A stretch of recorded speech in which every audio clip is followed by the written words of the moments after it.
Olá, bom dia, boa tarde, boa noite, boa madrugada. Seja muito bem-vinda, muito bem-vindo à nossa 77ª, aula de número 77 de estudos da obra A Gênese de Allan Kardec. Convido você a passar aqui comigo uma horinha, né, ouvindo temas sobre ciência e espiritismo. Temas esses que eu acredito que são interessantes, relevantes, fascinantes, estimulantes, interessantes. E se você é da doutrina espírita ou de alguma doutrina espiritualista, né, que considera a doutrina essa que considera a existência do espírito, então seja bem-vinda e bem-vindo mais uma vez a prestigiar o nosso debate, a nossa discussão.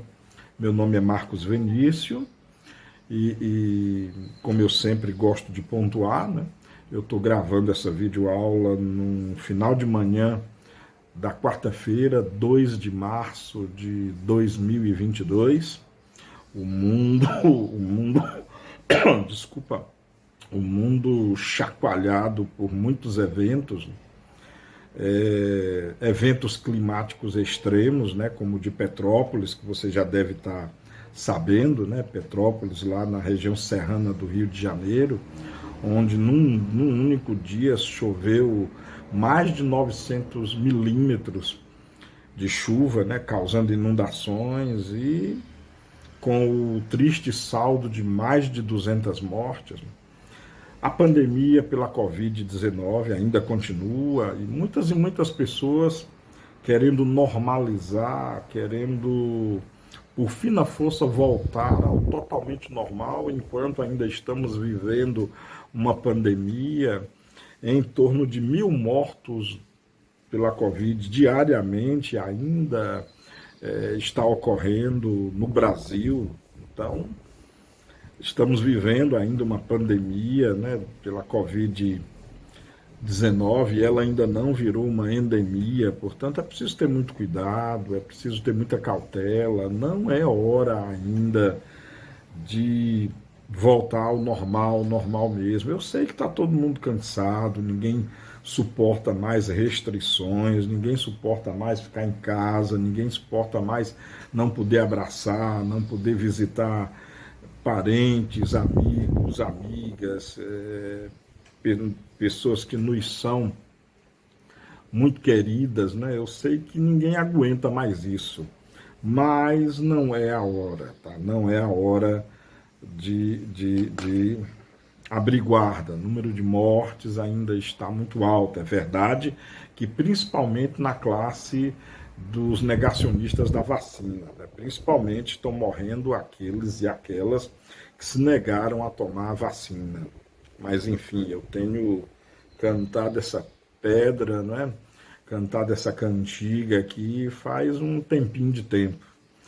Então, por favor, tome sua vacina se você ainda não tiver tomado, tá ok? Bom, você que está me ouvindo agora, eu estou gravando esse vídeo, como eu já falei, no dia 2 de março. Né?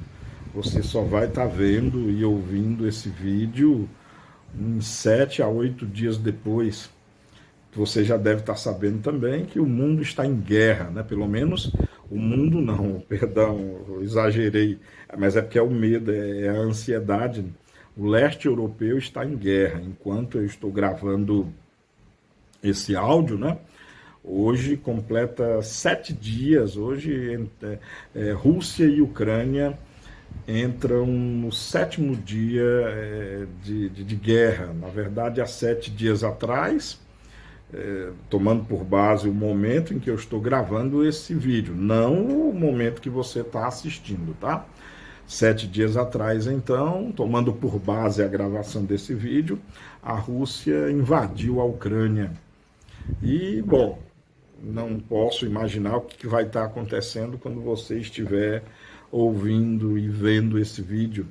Mas, como se já não bastassem tantos problemas, temos uma guerra no leste europeu, nem é a guerra mais grave assim do mundo, mas por se tratar do leste europeu, por se tratar de uma guerra na Europa, muitos países estão se envolvendo, a crise está aumentando, pelo menos agora, enquanto eu estou gravando esse vídeo, a tensão aumenta, tá? E claro que dá medo, pois a nação envolvida é uma nação que tem o maior arsenal nuclear do nosso planeta, países rivais, né, e países, inclusive membros da OTAN, estão cada vez mais se envolvendo na guerra e é óbvio que dá medo. Mas eu espero de coração, que quando esse vídeo for ao ar, na próxima semana, e você estiver já o assistindo, eu espero que o mundo já tenha se livrado dessa guerra, eu espero que os líderes envolvidos em todo esse conflito já tenham arrefecido, né, já tenham voltado atrás e, no final das contas, acredito que o voto de todos é de que a paz reine, né, de que a paz seja restituída. Esse é o meu desejo, acredito que o desejo de todos, tá? Bom, antes de iniciar propriamente dito a aula, só mais uma observação, né, costumeira, aquelas observações youtubísticas, né? Inscreva-se no canal, deixe o seu gostei ao final do vídeo. Se você não tiver gostado, você troca o gostei pelo não gostei, não tem problema nenhum, tá? Sem milindre, sem nenhum problema. Acredito que nós não vamos deixar de ser colegas e amigos porque você não gostou do que eu falei. E quem sou eu para achar que tudo que eu falo vai agradar, né? Então, deixa o seu gostei já aí para você não esquecer. Mas no final, se não gostou, troca pelo não gostei. Use a aba de comentários aí, é muito importante para você tecer os comentários, inclusive, e principalmente, se você não gostou, deixa aí o comentário de por que você não gostou, compartilhe esse vídeo, tá? Com a família, com os amigos, com colegas de trabalho, é muito importante para a relevância do mesmo, tá? E se você está gostando realmente do vídeo, divulgue, espalhe, tá? O canal agradece, tá? Então, muito obrigado desde já pelo prestígio de quem vem me acompanhando já há algum tempo. Bom, dando início, então, à nossa aula, né, no vídeo aula, a Gênese, estamos estudando o capítulo 15, que aborda os milagres do Evangelho, né?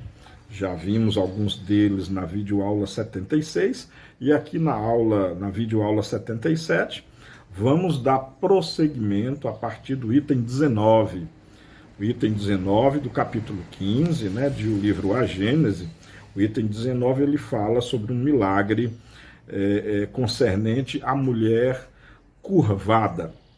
Kardec começa descrevendo, né, o texto bíblico.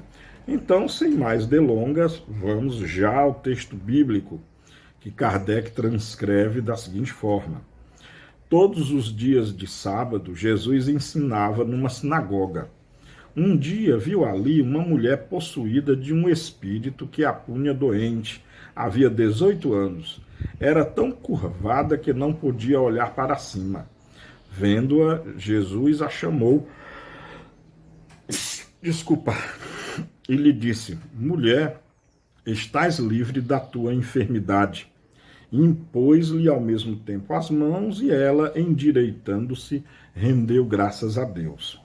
Mas o chefe da sinagoga, indignado por haver Jesus feito uma cura em dia de sábado, disse ao povo: há 6 dias destinados ao trabalho.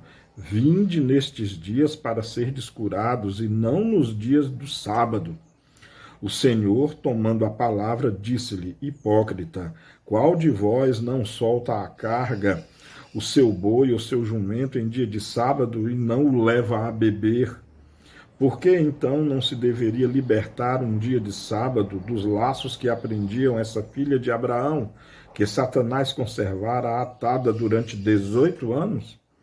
A estas palavras, todos os seus adversários ficaram confusos e todo o povo encantado de vê-lo praticar tantas ações gloriosas. Esse texto, né, essa narrativa, está em São Lucas, no capítulo 13, versículos de 10 a 17. E aqui é muito interessante, né? Primeiro nos leva a refletir realmente o que leva o efeito da hipocrisia do ser humano, né? Você conscientemente achar que por ser um sábado você não pode ajudar alguém, por ser um sábado você não pode saciar a sede de quem está morrendo de sede, ou a fome de quem está morrendo de fome, ou aliviar a dor de quem está com tremenda dor. Eu fico me perguntando, sabe, será que esse sacerdote citado, né?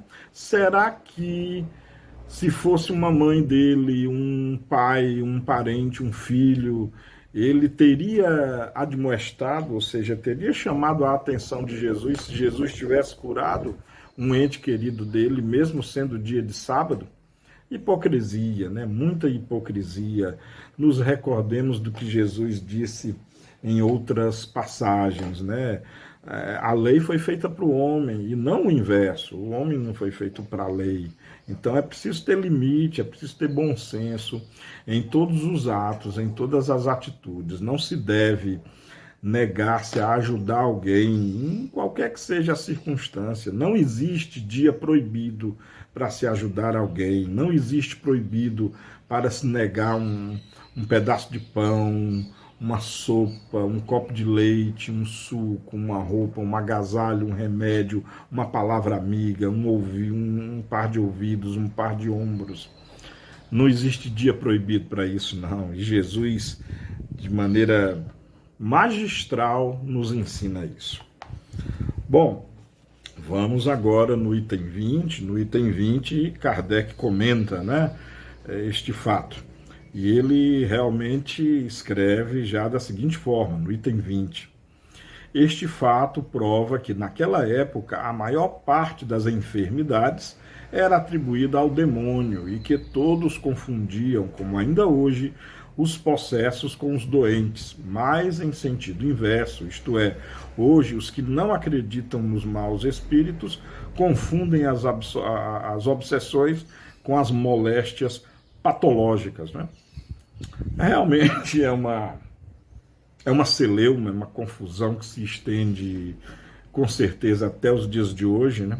Notadamente, muitas doenças da alma realmente são de cunho espiritual, são doenças psíquicas, mas grande parte delas também tem a ver com o soma, tem a ver com o aspecto neurológico da criatura humana.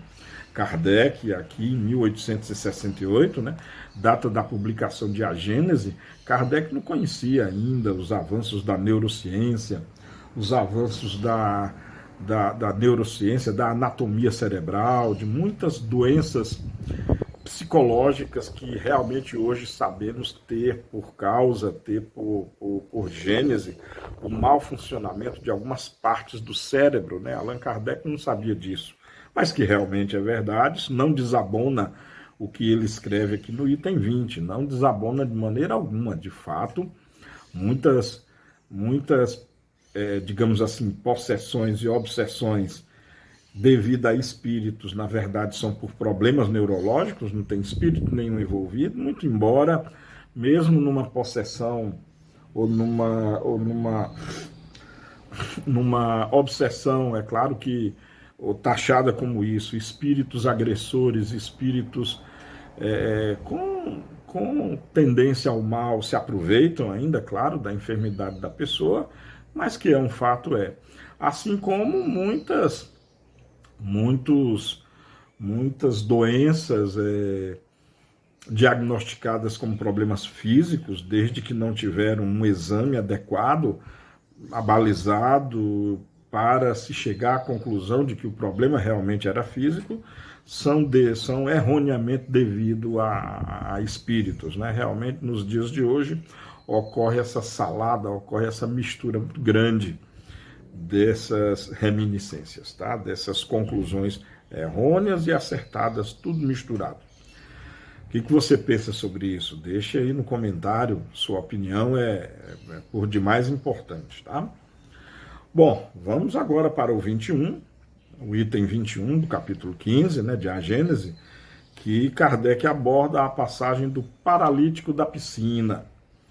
Como sempre, transcrevendo primeiro o texto bíblico, Kardec escreve o seguinte: depois disso, tendo chegado à festa dos judeus, Jesus foi a Jerusalém. Ora, havia em Jerusalém a piscina das ovelhas, que se chamava em hebreu Betesda, a qual tinha 5 galerias, onde em grande número se achavam deitados doentes, cegos, coxos e os que tinham ressecados os membros, todos à espera de que as águas fossem agitadas, porque o anjo do Senhor, em certa época, descia àquela piscina e lhe movimentava a água, e aquele que fosse o primeiro a entrar nela, depois de ter sido movimentada a água, ficava curado, qualquer que fosse a sua doença. Ora, estava lá um homem que se achava doente, havia 38 anos. Jesus, tendo-o visto deitado e sabendo-o doente, desde longo tempo, perguntou-lhe: queres ficar curado? O doente respondeu: Senhor, não tenho ninguém que me lance na piscina depois que a água for movimentada, e durante o tempo que levo para chegar lá, outro desce antes de mim. Disse-lhe Jesus: levanta-te, toma o teu leito e vai-te. No mesmo instante, o homem se achou curado e tomando de seu leito, pôs-se a andar. Ora, aquele dia era um sábado.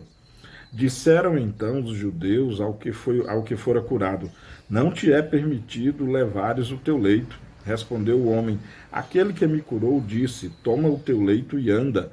Perguntaram-lhe eles então: quem foi esse que te disse: toma o teu leito e anda? Mas nem mesmo o que fora curado sabia quem o curara, porquanto Jesus se retirara do meio da multidão que lá estava. Depois, encontrando aquele homem no templo, Jesus lhe disse: vês que foste curado, não tornes de futuro a pecar, para que te não aconteça coisa pior. O homem foi ter com os judeus e lhes disse que fora Jesus quem o curara. Era por isso que os judeus perseguiam a Jesus, porque ele fazia essas coisas em dia de sábado. Então Jesus lhes disse: meu Pai não cessa de obrar até ao presente, e eu também obro incessantemente.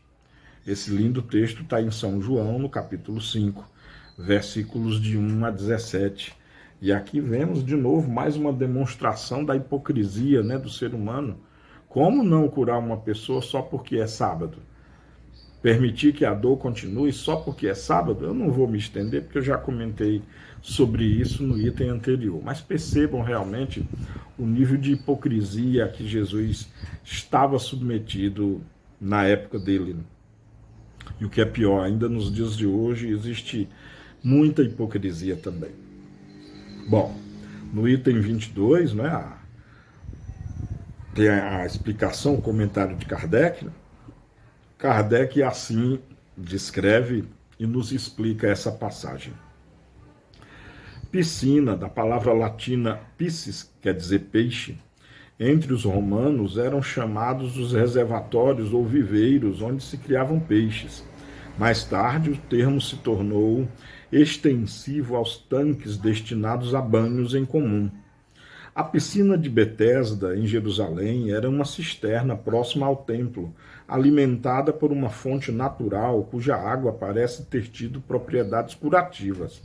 Era, sem dúvida, uma fonte intermitente que, em certas épocas, jorrava com força, agitando a água. Segundo a crença vulgar, esse era o momento mais propício às curas. Talvez que, na realidade, ao brotar da fonte, a água, mais ativas fossem as suas propriedades, ou que a agitação que o jorro produzia na água fizesse vir à tona a vasa salutar para algumas moléstias. Tais efeitos são muito naturais e perfeitamente conhecidos hoje. Mas então as ciências estavam pouco adiantadas e a maioria dos fenômenos incompreendidos se atribuíam uma causa sobrenatural. Os judeus, pois, tinham a agitação da água como devida à presença de um anjo, e tanto mais fundadas lhes pareciam essas crenças, quanto viam que, naquelas ocasiões, mais curativa se tornava a água. Depois de haver curado aquele paralítico, disse-lhe Jesus: para o futuro não tornes a pecar, a fim de que não te aconteça coisa pior. Por essas palavras, deu-lhe a entender que a sua doença era uma punição e que, se ele não se melhorasse, poderia vir a ser de novo punido e com mais rigor. Doutrina essa inteiramente conforme a do Espiritismo. É muito interessante, né? Porque realmente existem muitos relatos de águas que curam ao redor do mundo, principalmente em fontes termais. Muitas pessoas alegam que, após terem se banhado com certas águas, ficaram boas, ficaram curadas, né? Vocês já devem ter ouvido falar em certas lamas com propriedades curativas, né? Lama, sabe, certa água misturada com areia, né, que forma lama, atribui-se a certas propriedades curativas. Vez por outra aparece alguém conclamando e dizendo que fora curado de determinada moléstia ao banhar-se em algum lugar ou ao cobrir-se de lama num dado local, lamas vulcânicas, por exemplo, águas termais e por aí vai. Kardec atesta aqui que já na época dele tinha esse conhecimento de tais fontes. Outra coisa que chama atenção, né, realmente, né, esse finalzinho do comentário de Kardec, é a questão do pecado, né? É a questão do pecado ser a fonte de todas as doenças, né? Ora, nós sabemos que pecado é um erro de conduta espiritual, o pecado ele tem a origem no mau pensamento e nas más ações, principalmente. Quando você tem um mau pensamento, isso já é um pecado. E quando esse mau pensamento resulta numa má ação, ou seja, quando você pensa em algo mal e realmente executa, você realmente você dá vazão a esse pensamento mal, você cria um karma, né? Um karma negativo. E isso realmente pode lhe causar doença. Na verdade, a doutrina espírita, ela defende que quase todas as doenças têm origem no espírito. Quase todas as doenças humanas, né, têm origem no espírito humano, no karma que nós contraímos. Esse karma, é claro que do ponto de vista físico, ele é representado por energia destrutiva, nós chamamos de energia negativa, né? Energia deletéria. Quando se pratica o mal, ou quando se pensa o mal, quando se envolve em contenda, em brigas, em conversas que não são frutíferas, em diálogos que não trazem benefício algum, pelo contrário, diálogos de baixa frequência, isso parece que nos faz envolver-nos numa energia deletéria, negativa, destrutiva, e isso pode somatizar, ou seja, isso pode traduzir-se em doenças. Então, fique atento, fique alerta aí. Você quer ter saúde?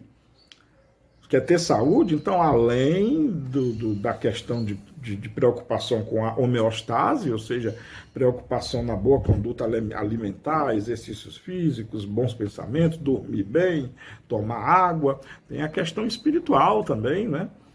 De viver consoante o BIP, né? Lembram do BIP?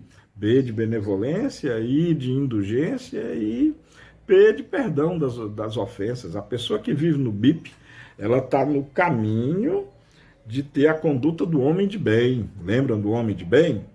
Para mais detalhes, deem uma lida lá no Evangelho segundo o Espiritismo, lá no seu capítulo 17, item 3. Tem lá as características do homem de bem.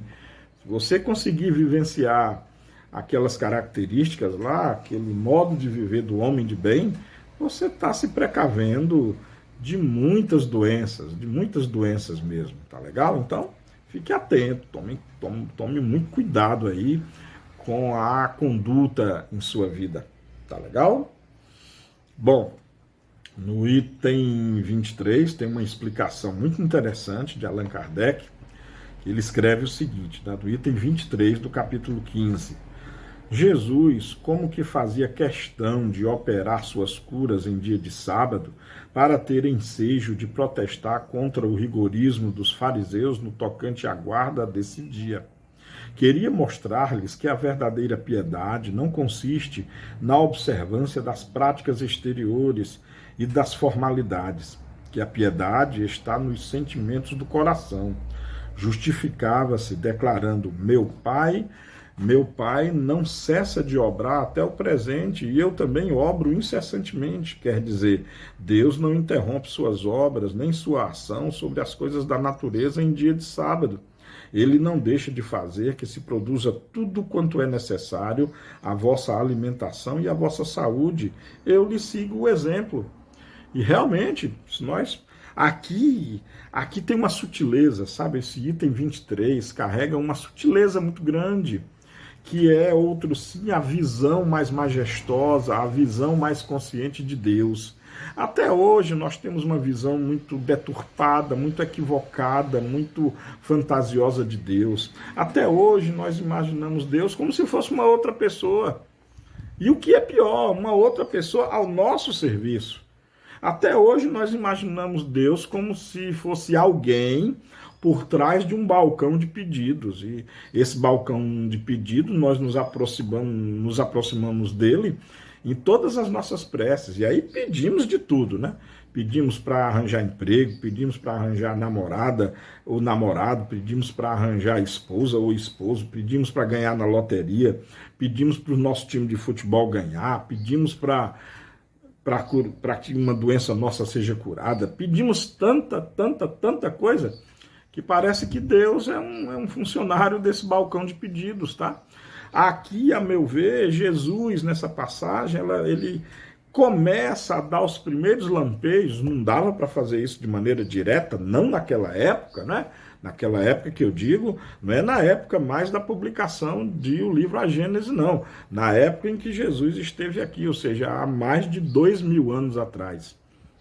Na época, não tinha como Jesus interpretar o Deus Pai como uma força cósmica, como algo que movimenta a dinâmica planetária, como algo que é responsável pelo nascimento das estrelas, pelo fazimento dos mundos, pela inter-relação atômica entre os elementos que resulta em toda a matéria, e mais ainda pela confecção da energia,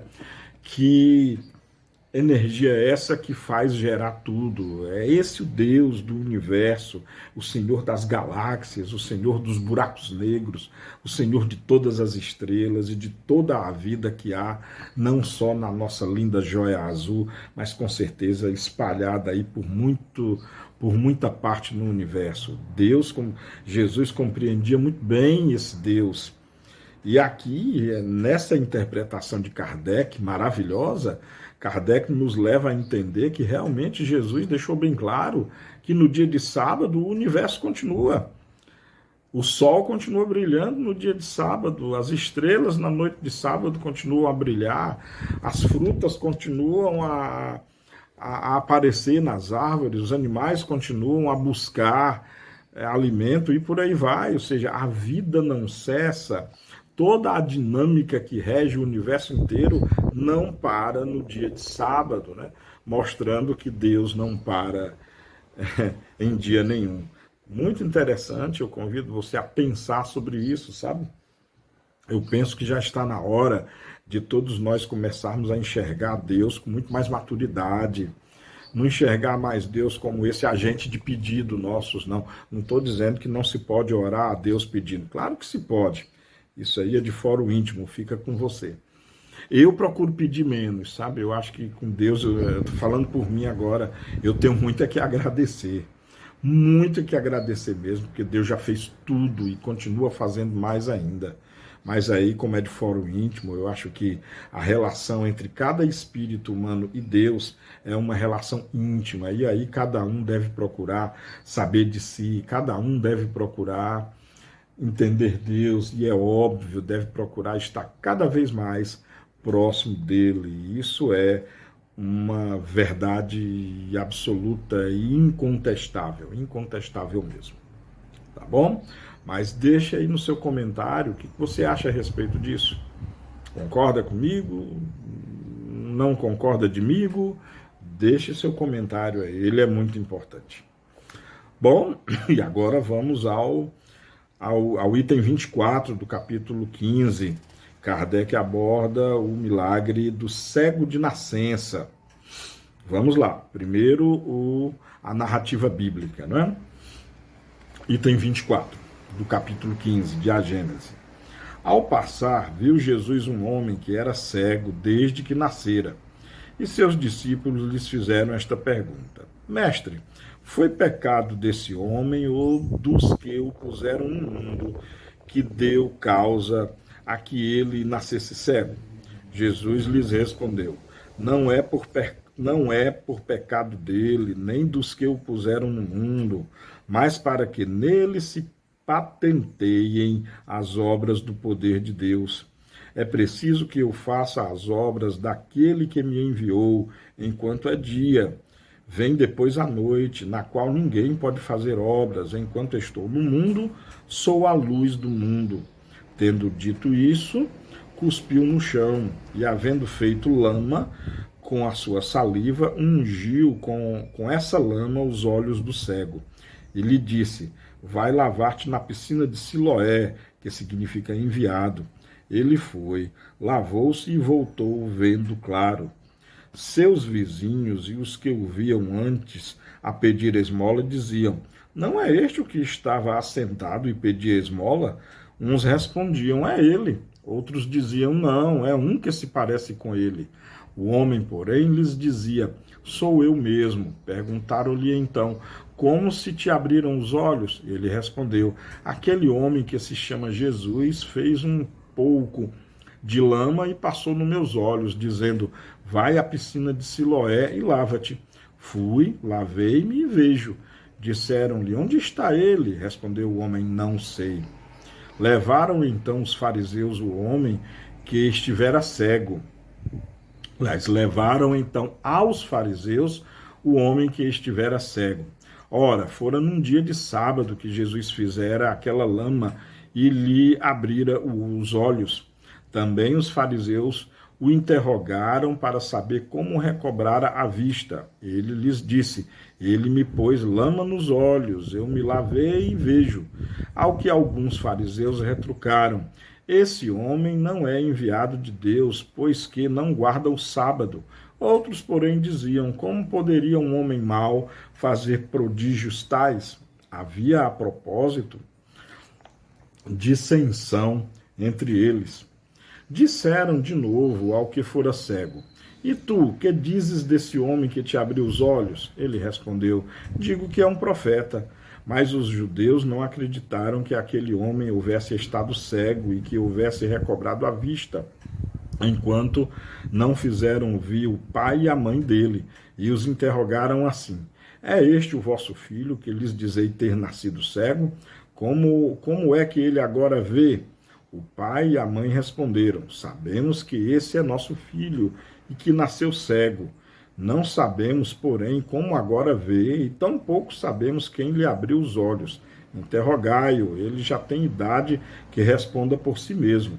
Seu pai e sua mãe falavam desse modo porque temiam os judeus, visto que estes já haviam resolvido em comum que quem quer que reconhecesse a Jesus como sendo o Cristo seria expulso da sinagoga.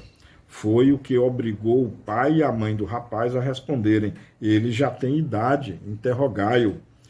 Chamaram segunda vez o homem que estava cego e lhe disseram: Glorifica a Deus, sabemos que este homem é um pecador.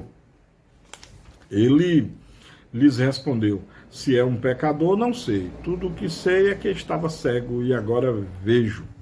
Tomaram a perguntar-lhe: que te fez ele? Como te abriu os olhos? Respondeu o homem: já vos disse, o bem o ouvistes. Por que quereis ouvi-lo segunda vez? Será que quereis tornar-vos seus discípulos? Ao que eles o carregaram de injúria e lhe disseram: se tu, o seu discípulo, quanto a nós somos discípulos de Moisés. Não, se tu, seu discípulo, quanto a nós somos discípulos de Moisés. Sabemos que Deus falou a Moisés, ao passo que este não sabemos de onde saiu. O homem lhes respondeu: é de espantar que não saibais de onde ele é e que ele me tenha aberto os olhos. Ora, sabemos que Deus não exalça os pecadores, mas aquele que o honre e faça a sua vontade. A esse Deus exalça. Desde que o mundo existe, jamais se ouviu dizer que alguém tenha aberto os olhos a um cego de nascença. Se esse homem não fosse um enviado de Deus, nada poderia fazer de tudo o que tem feito. Disseram-lhe os fariseus: tu és todo pecado desde o ventre de tua mãe, e queres ensinar-nos a nós? E o expulsaram. Esse texto muito interessante está em São João, no capítulo 9, versículos de 1 a 34. Aqui, muito interessante, só que aqui tem uma coisa mais interessante ainda. Percebam que de maneira muito embutida, é verdade, mas percebam que o princípio da reencarnação, ou seja, a ideia de que nós temos múltiplas existências, ou seja, a pluralidade das existências, né, que é o princípio, é o terceiro princípio da doutrina espírita, já era aceito pelo povo judeu, eles já compreendiam isso. Não, vejam bem nessa parte. Jesus cura um cego de nascença, que já vivia cego aí há muitos anos. Ele já era um adulto. Os pais dele mesmo dizem, olha, perguntem para... Claro, os pais dele com medo, né, de serem admoestados, de serem condenados pela casta judaica e sofrerem, sabe-se lá, quantos tipos de sanções, né, tantos tipos de agressões. Eles disseram, olha, ele já é adulto, ele responde por si só. Então, esse homem, cego de nascença, já era adulto. Os discípulos de Jesus, depois que Jesus cura, né, Jesus faz uma lama com a saliva, né, eu até comentei agora erroneamente na aula passada, né, faço essa correção, lá numa outra cura, acho que na aula passada eu cheguei a aludir que em algumas traduções aquela cura fosse com lama, né, eu posso ter me confundido, né, a cura bíblica do cego com lama é essa aqui, que eu acabei de ler, tá? Voltando então. Observe que depois que Jesus cura esse homem, cego de nascença, os discípulos fazem uma pergunta interessante, viu? A pergunta é: quem pecou para que ele tivesse sido punido? Ele mesmo ou seus pais? O fato dos pais dele terem pecado, embora que não é justo que os filhos paguem pelos erros dos pais, mas pelo menos tem lógica essa assertiva, né? Agora, qual a lógica em se pensar o que ele fez, o próprio cego, uma vez que ele nasceu criança, nasceu bebê e cego desde criança? Se só existe uma vida mesmo, portanto, aquele cego estava na primeira vida dele. E ele já nasceu cego. Portanto, o que ele poderia ter feito de errado? Se ele já nasceu daquele jeito. E se fosse a primeira encarnação dele? Como que ele poderia ter pecado? Não haveria possibilidade disso. Se a ideia da reencarnação fosse falsa, fosse algo absurdo, Jesus já teria contornado na hora, já teria dito, como assim ele? Jesus teria sido o primeiro a dizer, que história é essa da culpa ser dele? Ele não já nasceu cego? A culpa pode ter sido dos pais. Jesus poderia até ter dito isso. Porém, o que Jesus disse? Em verdade vos digo que nem os pais foram culpados, nem eles mesmos. Nem ele mesmo, o próprio homem. De maneira muito sutil, atestando que sim, aquele homem, como todos nós, já tivemos muitas outras vidas no passado. E aquele homem nasceu com o olho cego, de maneira nenhuma, não foi por nada que ele fez no passado, nem ele, nem os pais, mas que ele desse testemunha, para que ele desse testemunha do poder do Filho do Homem, né, do poder do próprio Jesus. Ou seja, ele já nasceu com aquele propósito. Ou seja, no mundo espiritual, aquele homem já se comprometeu, já até pediu para nascer cego, para mais tarde ele cruzar com Jesus e ser o mecanismo do poder de Jesus, para fazer parte prática dos ensinamentos práticos de Jesus, porque Jesus não só abordava teoricamente, Jesus abordava a prática também, Jesus exercia o seu poder na prática também, não eram só palavras, eram ensinamentos práticos também. Muito interessante mesmo. Mas vejamos o que Kardec fala a esse respeito. É um pouquinho longo, então vamos por partes aqui. Esta narrativa, eu estou no item 25 agora, tá? Do capítulo 15. Esta narrativa, ou seja, esse texto bíblico longo que lemos anteriormente, tão simples e singela, traz em si evidente o cunho da veracidade. Nada aí há de fantasista, nem de maravilhoso. É uma cena da vida real apanhada em flagrante. A linguagem do cego é exatamente a desse homem simples, nos quais o bom senso supre a falta de saber e que retrucam com bonomia os argumentos de seus adversários, expendendo razões a que não faltam justeza nem oportunidade. O tom dos fariseus, por outro lado, é o dos orgulhosos, que nada admitem acima de suas inteligências e que se enchem de indignação à só ideia de que um homem do povo lhes possa fazer observações. Afora a cor local dos homens, dir-se-ia ser do nosso tempo o fato.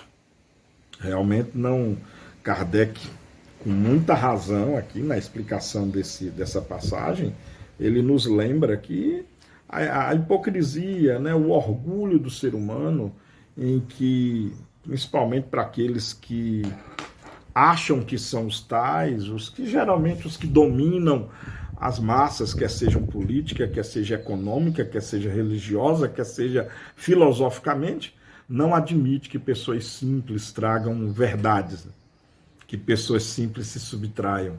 E a vida mostra, né? Quer ver uma coisa? Tirada assim a esmo? Patativa do Assaré. Um semi-analfabeto, e hoje é estudado, as suas poesias são estudadas por universidades na Alemanha, na França, na Itália, nos Estados Unidos, e era um analfabeto. Mas que da boca dele, do espírito que ele era, saíam poesias e versos, para dizer o mínimo, milagrosos. Eu fico imaginando as críticas que Patativa do Assaré deve ter sofrido na época. É um analfabeto, enfim, espero que vocês tenham entendido o que eu comentei, né? Bom, e Kardec continua, no segundo parágrafo do item 25. Ser expulso da sinagoga equivalia a ser posto fora da igreja. Era uma espécie de excomunhão. Os espíritas, cuja doutrina é a do Cristo, de acordo com o progresso das luzes atuais, são tratados como os judeus que reconheciam em Jesus o Messias. Excomungando-os, a igreja os põe fora de seu seio, como fizeram os escribas e os fariseus com os seguidores do Cristo. Assim, aí está um homem que é expulso porque não pode admitir seja um possesso do demônio aquele que o cura, e porque rende graças a Deus pela sua cura. Aqui, na verdade, a questão de comentar ou, de certa forma, igualar os espíritos aos judeus expulsos do templo, vamos dar só um pequeno desconto, porque aqui Kardec estava se referindo ao início, né, da doutrina espírita.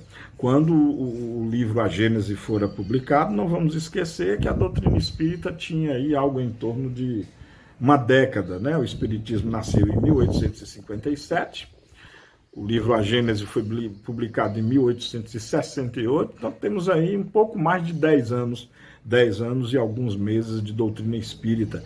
E claro que havia preconceito muito grande, claro que em muitos lugares a doutrina espírita era escorraçada, era chamada como obra do diabo, na verdade ainda hoje o é, só que antigamente até a força policial tinha poder para dissolver reuniões espíritas. Aqui mesmo no Ceará, o início primevo da doutrina espírita foi marcado por muitas perseguições, por muitas reuniões feitas às escondidas, centros espíritas não eram legalizados, né? A polícia podia invadir e acabar com a reunião. Kardec estava se referindo a essa época. Hoje, graças a Deus, claro que muitos consideram ainda o espiritismo como algo mal, como uma doutrina demoníaca, né? Por pura ignorância se pensa isso. A pessoa que pensa isso é porque não conhece a doutrina espírita. Mas daí a expulsar pessoas de algum lugar, acredito que hoje não aconteça mais isso, não. Se acontecer em algum recôndito aí muito específico, né? Em algum recôndito aí muito escondido, tá bom? Bom, mas vamos prosseguir aqui no terceiro parágrafo. Não é o que fazem com os espíritas, olha aí, Kardec defendendo essa tese, né? E olha que Kardec vivenciou isso, com certeza. Kardec, inclusive, fora perseguido também pela igreja. Não é o que fazem com os espíritas, obter dos espíritos salutares conselhos, a reconciliação com Deus e com o bem, curas, tudo isso é obra do diabo, e sobre os quais isso conseguem lançar-se anátema, ou seja, dúvida, oposição, né? Não se tem visto padres declamarem do alto do púlpito que é melhor uma pessoa conservar-se incrédula do que recobrar a fé por meio do espiritismo? Não há os que dizem a doentes que estes não deviam ter procurado curar-se com os espíritas que possuem esse dom, porque esse dom é satânico? Não há os que pregam que os necessitados não devem aceitar o pão que os espíritas distribuem por ser do diabo, esse pão? Que outra coisa diziam ou faziam os padres judeus e os fariseus? Aliás, fomos avisados de que tudo hoje tem que passar como ao tempo de Cristo. É incrível que esse texto de 1868 guarda verossimilhança tamanha com acontecimentos atuais. Eu não lembro qual foi o ano, mas não faz tanto tempo assim. Você que está me ouvindo e ou me vendo, e de preferência as duas coisas, pode até se lembrar. Se você se lembrar, deixa aí no comentário, vai nos ajudar. Mas teve um jogador, se eu não me engano, do Flamengo, só que fazem anos isso, tá, gente? Que esse jogador, ele recusou os donativos para uma favela, porque descobriu que esses donativos eram de comunidade espírita, que foram os espíritas que amealharam os donativos, eram comida, remédios, enfim. E esse jogador de futebol mandou o caminhão voltar, porque não aceitaria nada do diabo. Eu acho que esse mesmo jogador já pediu desculpas, mas é só para... Eu também não estou querendo trazer a baila, nem estou querendo julgar esse jogador, não. É só para deixar claro para você que está me ouvindo que ainda nos dias de hoje esse tipo de raciocínio ainda existe. Ainda nos dias de hoje, muitos sacerdotes de diversas religiões cristãs veem no espiritismo algo maligno. Pura ignorância, né? Que se não for ignorância, aí é maldade pura, é maledicência pura, porque tem muitos padres também, eu não estou condenando nenhuma religião, tá? Eu estou colocando a responsabilidade no ser humano, pois eu mesmo conheço e sou amigo de padres que respeitam muito a doutrina espírita, que respeitam muito mesmo a doutrina espírita. Então, conheço paróquias, inclusive, que convida até... Eu já fui convidado para capacitação de noivas e noivos para casamento, eu já fui convidado para padres, para dar uma palestra para noivos naquele curso para o casamento. E o padre convidou, claro, sabendo que eu sou espírita. E muitos colegas meus, claro, espíritas, já participam dessas capacitações também. Então, é a pessoa, o erro é da pessoa, da interpretação dela e da maneira inadequada, da maneira preconceituosa com que a pessoa vê, às vezes, uma ideia e uma doutrina, tá? Diga aí o que você pensa, já vivenciou um caso sobre isso? Você já sofreu algum preconceito por ser espírita? Eu já. Mas diga aí nos seus comentários, tá? Bom, indo para o quarto parágrafo, Kardec escreve o seguinte: a pergunta dos discípulos: foi algum pecado deste homem que deu causa a que ele nascesse cego? Revela que eles tinham a intuição de uma existência anterior. Olha aí o que eu falei anteriormente. Vou repetir até, ó. A pergunta dos discípulos: foi algum pecado deste homem que deu causa a que ele nascesse cego? Revela que eles tinham a intuição de uma existência anterior, pois do contrário ela careceria de sentido, visto que um pecado somente pode ser causa de uma enfermidade de nascença se cometido antes do nascimento. Portanto, numa existência anterior, se Jesus considerasse falsa semelhante ideia, ter-lhes-ia dito: como houvera esse homem podido pecar antes de ter nascido? Em vez disso, porém, diz que aquele homem estava cego não por ter pecado, mas para que nele se patenteasse o poder de Deus, isto é, para que ele servisse de instrumento a uma manifestação do poder de Deus. Se não era uma expiação do passado, era uma provação apropriada ao progresso daquele espírito, porquanto Deus, que é justo, não lhe imporia um sofrimento sem utilidade. Acho que eu já expliquei isso antes, né, no começo da minha fala. Realmente, essa passagem ela é muito esclarecedora mesmo com relação a esse detalhe, de que essa passagem já alude com certeza ao fato de que já havia uma intuição sobre a ideia de vidas passadas, e Jesus não perderia a oportunidade de ensinar e educar se isso fosse falso. E aí, no quinto e último parágrafo concernente ao item 25, Kardec escreve o seguinte: quanto ao meio empregado para a sua cura, evidentemente aquela espécie de lama feita de saliva e terra, nenhuma virtude podia encerrar, a não ser pela ação do fluido curativo de que fora impregnada. É assim que as mais insignificantes substâncias, como a água, por exemplo, podem adquirir qualidades poderosas e efetivas sob a ação do fluido espiritual ou magnético, ao qual elas servem de veículo ou, se quiserem, de reservatório. E aqui, em algumas traduções, realmente, Jesus cuspiu na areia, fazendo a lama. E eu creio que na aula passada, na aula 76, eu falei sobre a ptialina, né? Vou dar de maneira muito rápida aqui essa explicação com o viés da ptialina, né? Se Jesus realmente, que a lama ele pode ter feito de água, né? Com água e areia, ou pode, como consta em algumas escrituras, ter cuspido. No caso do cuspe, no caso da água, vamos explicar os dois, né?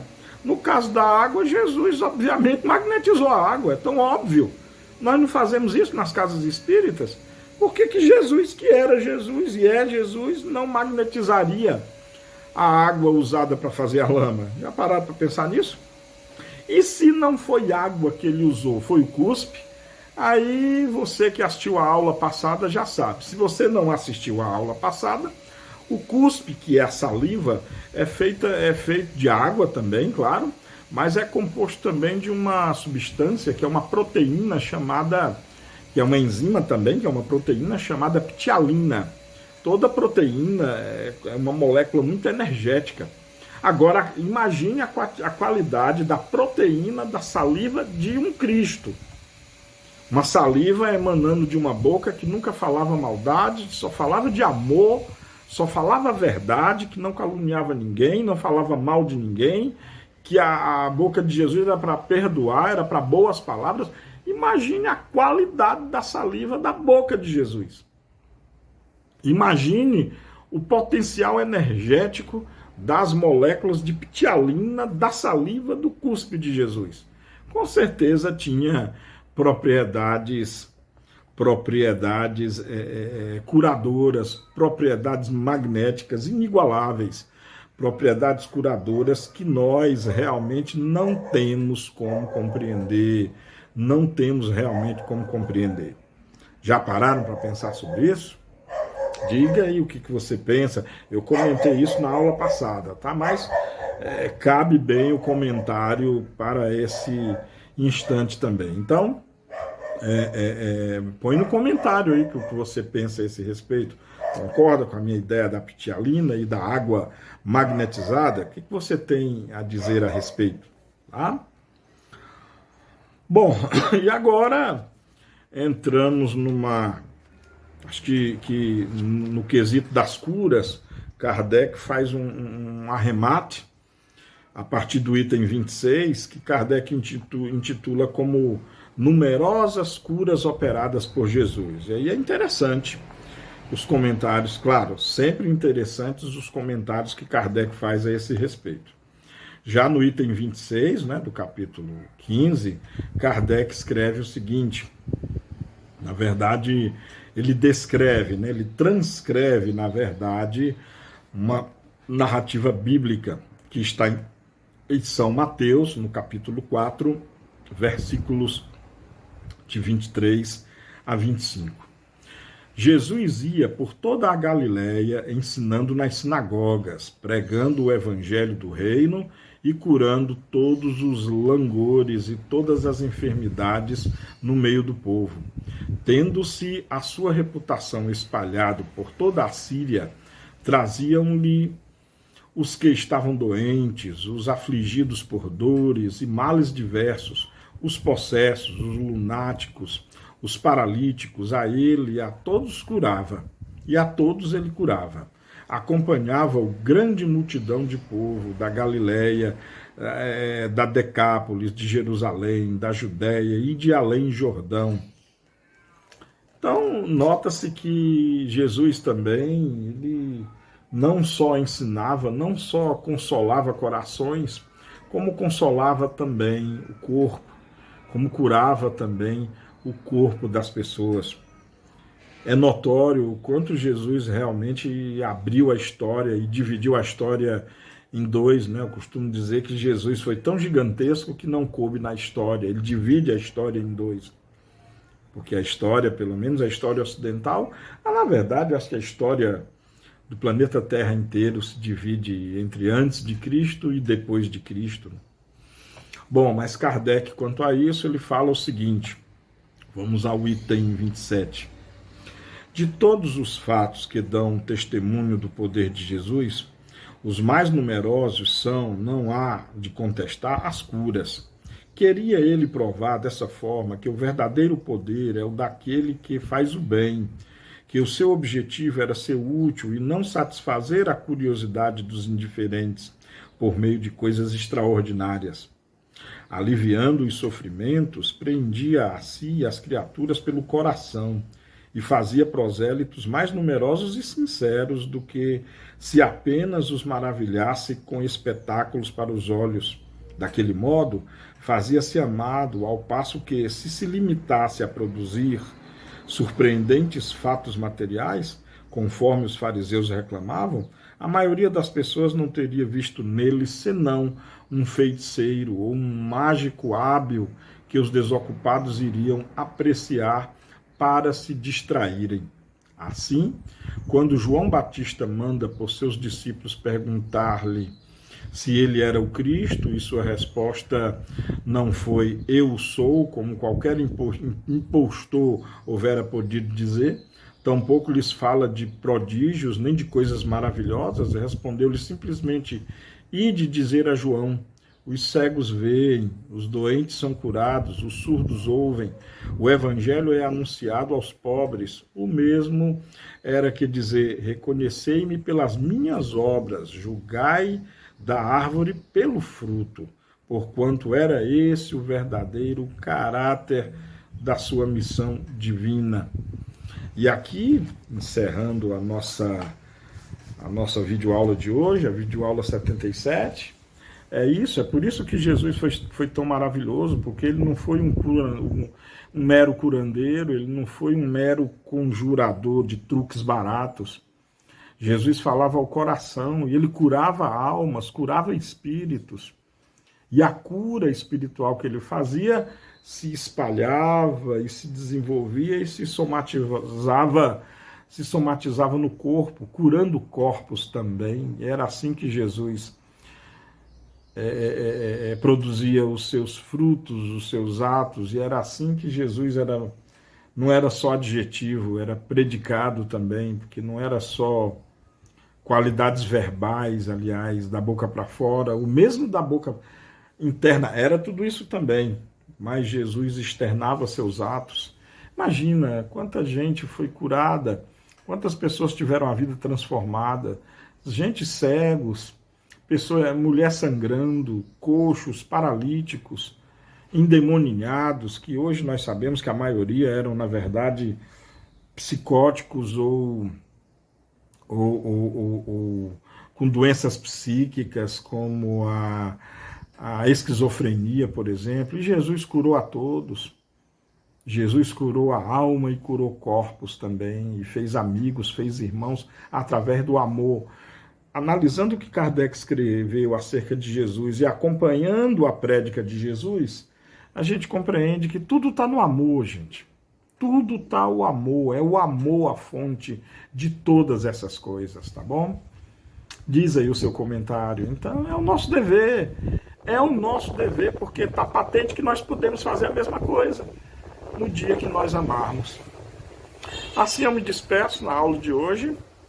Até a próxima aula. Cuidem-se, tá? Estamos numa pandemia. Ao sair de casa, use a máscara de maneira correta, cobrindo nariz e boca. De preferência, uma máscara PFF2, que é a mais recomendada. Evitem aglomeração. Tomem a vacina. Beijo no coração de todas e todos. E amemo-nos como Jesus nos amou. Até a próxima videoaula.